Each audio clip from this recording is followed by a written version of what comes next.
Pax Vobis, salam damai bagi kita semua. Ada banyak tanggapan negatif atas petisi dari Uskup Agung Vigano yang meminta segera diakhirinya pelarangan misa bagi publik. Saya belum memeriksa seluruh komentar yang masuk, namun dari semua komentar negatif yang sempat saya baca, umumnya keberatan tersebut bersifat pragmatis dan sekuler. Pada intinya, berputar sekitar sikap paranoid terhadap penularan wabah, tidak lebih. Padahal, ada alasan yang lebih mendalam dan melampaui alasan-alasan pragmatis. Itu berkaitan dengan makna Ekaristi bagi kehidupan Kristen dan juga masalah kedaulatan gereja dalam penyelenggaraan tugasnya. Berikut adalah pandangan dari Kardinal Gerhard Müller, salah satu penandatangan petisi mengenai masalah tersebut. Ini bukan pandangan saya yang cuma seorang awam, tapi pandangan seorang kardinal gereja Katolik yang pernah menjadi prefek Kongregasi Ajaran Iman atau CDF di Vatikan di masa Paus Benediktus XVI. Berikut terjemahan bebas kutipan wawancara Kardinal Gerhard Müller dengan surat kabar dari Kompas yang saya ambil dari situs LiveSet News.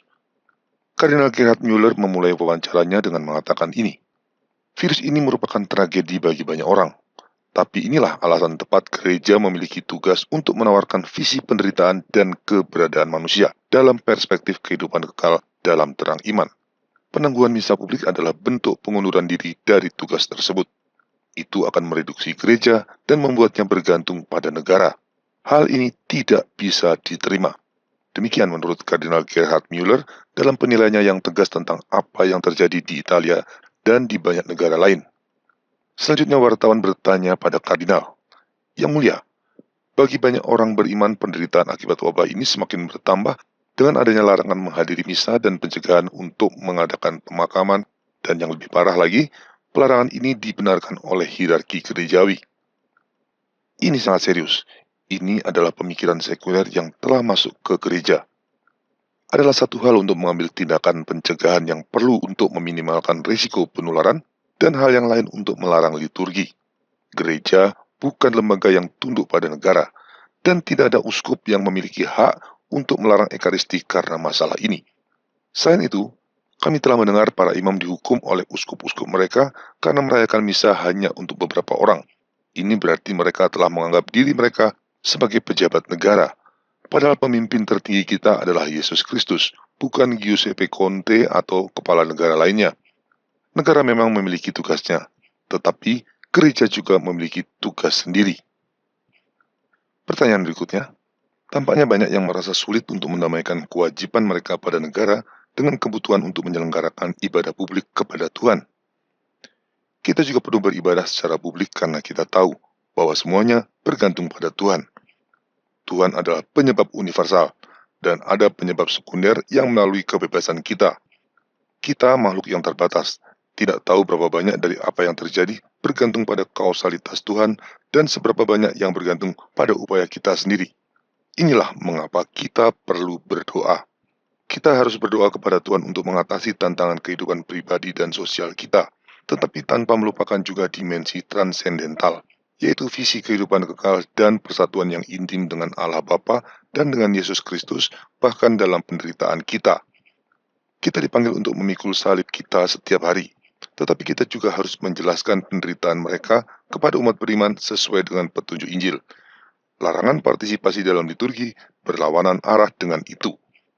Mengambil langkah-langkah eksternal tertentu memang tugas negara, tetapi tugas kita adalah mempertahankan kebebasan dan kemandirian gereja, dan juga keunggulan gereja dalam dimensi spiritual. Gereja bukan lembaga yang berada di bawah negara. Pertanyaan berikutnya, ada banyak, termasuk para imam dan uskup, yang menyadari ada resiko besar terjadi kesalahpahaman terhadap makna liturgi karena misa online di TV dan streaming. Bentuk-bentuk misa virtual ini tidak dapat dianggap sebagai pengganti misa. Tentu saja, jika Anda berada di penjara atau kamp konsentrasi, atau keadaan luar biasa lainnya, Anda dapat berpartisipasi secara spiritual dalam Ekaristi. Tapi itu bukanlah situasi normal. Tuhan menciptakan kita jiwa dan raga. Tuhan menyertai umatnya sepanjang sejarah. Dia sungguh-sungguh membebaskan mereka dari perbudakan Mesir. Dia tidak melakukan pembebasan tersebut secara virtual. Yesus, Putra Allah, menjadi manusia dan kami percaya akan kebangkitan tubuh. Itulah sebabnya mengapa kehadiran fisik mutlak diperlukan untuk kita, bukan untuk Tuhan. Tuhan tidak membutuhkan sakramen, tapi kita membutuhkannya. Tuhan melembagakan sakramen untuk kita. Perkawinan tidak hanya bekerja secara spiritual, ada kebutuhan untuk penyatuan tubuh dan jiwa. Kita bukan idealis platonis. Kita tidak dapat mengikuti misa dari rumah kecuali dalam keadaan khusus. Tidak, kita harus pergi ke gereja, bertemu dengan yang lain, dan mengkomunikasikan firman Tuhan. Seluruh kosakata gereja juga menunjukkan kebutuhan ini. Komuni suci. Komuni berarti berkumpul. Gereja adalah umat Allah yang dipanggil secara bersama. Mazmur juga mengatakan, betapa bagus dan indahnya saudara-saudara dapat hidup bersama. Pertanyaan berikutnya, ada beberapa teolog dan uskup yang menganggap makna Ekaristi dibesar-besarkan dan bahwa misa pada hari Minggu tidak perlu. Ada juga seorang uskup seperti Victor Fernandez yang bangga menjadi ghostwriter bagi Paus Fransiskus yang mengklaim bahwa kewajiban untuk pergi ke misa pada hari Minggu adalah perintah yang diperkenalkan oleh gereja. Ini adalah salah satu contoh dari formasi teologi yang rusak. Perintah ketiga memiliki dasarnya dalam hukum ilahi. Itu mewajibkan orang-orang Yahudi untuk menguduskan hari Tuhan. Bagi kita orang Kristen, hari yang dikuduskan itu adalah hari kebangkitan. Itu juga merupakan perintah yang Yesus berikan kepada kita. Lakukanlah ini untuk mengenang aku. Dan Santo Paulus berkata, setiap kali kamu makan roti ini dan minum cawan ini, kamu memberitakan kematian Tuhan. Surat Korintus yang pertama, bab 11 ayat 26. Itu adalah representasi nyata dan sakramental dari kematian Yesus yang menyelamatkan dan kebangkitannya. Dalam misa kita berpartisipasi dalam misteri Paskah. Konsili Vatikan II memperjelas hal ini dalam Sacrosanctum Concilium dan Lumen Gentium. Namun ada beberapa uskup yang mengatakan bahwa sebagian umat beriman terlalu terikat pada Ekaristi. Itu tidak masuk akal. Ekaristi adalah satu-satunya adorasi sejati kepada Tuhan melalui Yesus Kristus. Ini bukanlah sekedar salah satu dari banyak bentuk liturgi, tetapi semua bentuk liturgi memiliki dasar keberadaan mereka dalam Ekaristi. Semuanya menerima kekuatan dan konsistensinya dari Ekaristi. Pertanyaan berikutnya, bisakah Anda melihat manifestasi serangan yang jelas terhadap Ekaristi? Ya, pikirkan saja orang-orang yang sebelum dan selama Sinode Amazon mengatakan dengan tegas bahwa masyarakat adat benar-benar membutuhkan Ekaristi, dan untuk itu perlu ditahbiskan laki-laki yang sudah kawin sebagai imam. Sekarang orang yang sama tanpa malu-malu mengatakan yang sebaliknya, bahwa kita tidak membutuhkan Ekaristi. Mereka beralasan seperti Protestan. Mereka mengabaikan bahwa titik pusat kontroversi sejak awal reformasi Protestan adalah Ekaristi. Dan sekarang ada uskup yang menyebut diri mereka Katolik, tetapi tidak mengerti nilai sentral dari Ekaristi. Ini adalah skandal yang nyata. Mereka itulah orang-orang yang kaku dan klerikalis sejati, bukan mereka yang menganggap serius kata-kata Yesus dan doktrin gereja. Ini adalah cara berpikir yang sesat. Dan kekatolikan modern semacam ini adalah ideologi yang merusak diri sendiri. Ada kebutuhan khususnya di Italia bagi para uskup untuk mengikuti aturan Santo Carlos Borromeus, dan siapapun yang berada di Kuria harus mengambil Kardinal Robertus Bellarminus sebagai contoh. Pertanyaan berikutnya, dalam beberapa bulan terakhir kami telah mendengar para pemimpin keuskupan sering mengatakan bahwa tugas pertama adalah menjaga kesehatan. Itu adalah gereja sekuler borjuis, bukan gereja yang hidup berdasarkan firman Yesus Kristus. Yesus berkata, carilah kerajaan Allah terlebih dahulu. Apa gunanya hidup? Semua barang duniawi termasuk kesehatan, jika Anda kehilangan jiwa. Krisis ini telah menunjukkan bahwa banyak gembala kita yang berpikir seperti dunia. Mereka lebih menganggap diri mereka sebagai pejabat sistem keagamaan sosial daripada sebagai imam gereja yang merupakan persekutuan intim dengan Tuhan dan dengan semua orang. Kita harus selalu menggabungkan iman dan akal. Jelas kita bukan fideis. Kita tidak seperti sekte-sekte Kristen yang mengatakan bahwa kita tidak membutuhkan obat-obatan, atau bahwa kita mempercayakan diri kita hanya pada Tuhan.